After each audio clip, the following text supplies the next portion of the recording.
The next pose in our standing sequences that we're going to incorporate into our practice is called the triangle pose. And essentially it looks like a triangle. It's called Trikonasana. Tri for three, kona for corner, and asana for posture.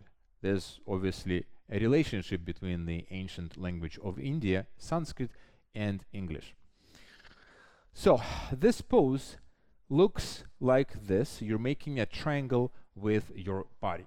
So this is the more advanced version of the pose, and most beginners are not flexible enough to get into that pose right away. So this is where a block is your friend. So we're going to modify this pose by placing the block on the inside of our front foot. And remember, a block has only one purpose. It brings the ground towards you, so you don't have to stretch down as much as possible. And it has three height settings: 1, 2, and 3. So for the purpose of this learning experience, you're going to take your block and you're going to set it on its highest possible setting. So how do we get into this pose? Well, same idea, starting from Tadasana. So let's place the block at the top of the mat and just leave it there for now. So starting from Tadasana, we're going to step sideways, pivot the front foot so that it's facing forward. This is by now a very familiar option. The back foot is rotating just like in Warrior 1 at a 45-degree angle so that our hips can twist sideways. So instead of facing there, they can, there's a bit of a wiggle room for them to go forward. Now from this pose, the hands go sideways as if we're doing Warrior 1, except that we're not doing Warrior 1, or rather Warrior 2. We're going to transition into, stop it.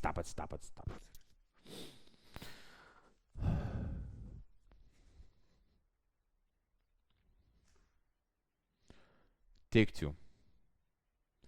So the next pose in our yoga standing sequence is called the triangle pose. Trikonasana. Tri is 3, kona is corner, and asana is posture. There's obviously a reason why there's a similarity between English and Sanskrit languages, because they all come from the same family of languages. But putting that interesting historical fact aside, let's focus on this pose. So this pose looks exactly like a triangle should. You're essentially making a triangle with your body, reaching down to the floor with the hand and stretching out into the sky with your other arm.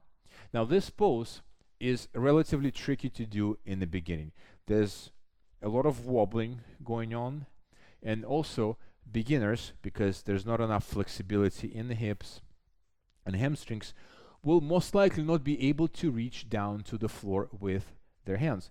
So this is why we have blocks to help us out. Remember, blocks function is to bring the ground closer to you, and it has 3 height settings: number 1, number 2, and number 3.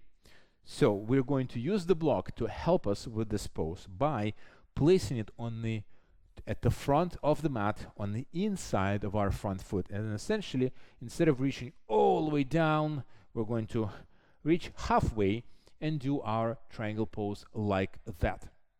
So let's get set up for the triangle pose. So let's take a block, place it at the top of the mat in its highest setting, starting with our, you guessed it, Tadasana, raising the hands to the sky. We're going to step sideways. And just like in Warrior 1, we're going to pivot our foot so that it's facing front, and the back foot is going to face at a 45-degree angle. So now our hands are going to go into a Warrior 2 position, as if we're stretching forward and back at the same time. Now you may need to adjust the stance. Here you can go really wide, you can go, you can hop your foot a little bit closer to your body. You'll get there. Woo! Told you there was a bit of a balancing going on. So from this pose, we're going to reach forward, trying to reach forward as far as we can without moving our hips. So not shifting forward with the hips like we do in Warrior 2, but keeping the hips wherever they are in the state and trying to reach forward as far as we can.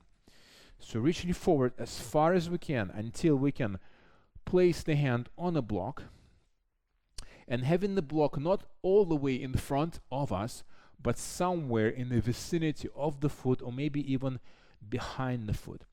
And once we are firmly supporting ourselves with the hand on the block, we're going to extend to the sky with our other arm.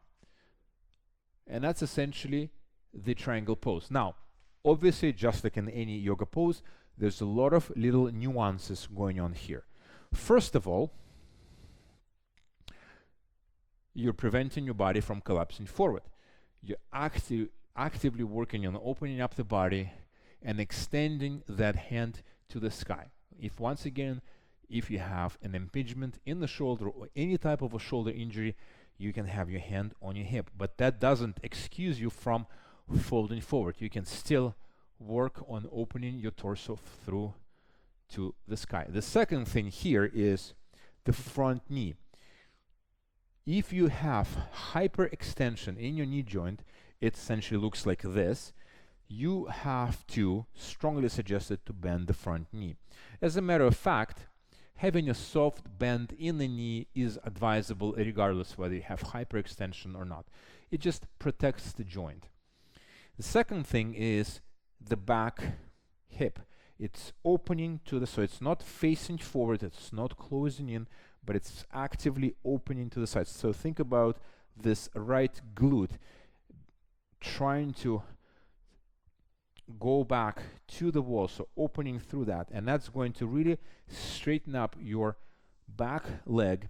And same idea as in the extended side angle, you really want to send all of your force down that leg so that you're grounding through the back heel. So grounding through the back heel, soft bend in the front knee, opening up to the sky, supporting ourselves with the block, preventing our body from collapsing forward. And then you can fix your gaze all the way up to the ceiling or the sky if you're doing this outside, or if this is too much for your neck, you can stare at some speck of dust or dirt on the floor. To come out of this pose, very, very important, bending the front knee, releasing the block, and then stepping forward into Tadasana. So that is your triangle pose. Same idea, holding it for 30 seconds, maximum maybe 60 once you get better at this. Very demanding pose, lots of stretching and opening up over the hips going on. Not as difficult, not as demanding on your quad because your knee is not bent, but really works magic on your on the flexibility of your hips. And that concludes the Trikonasana section.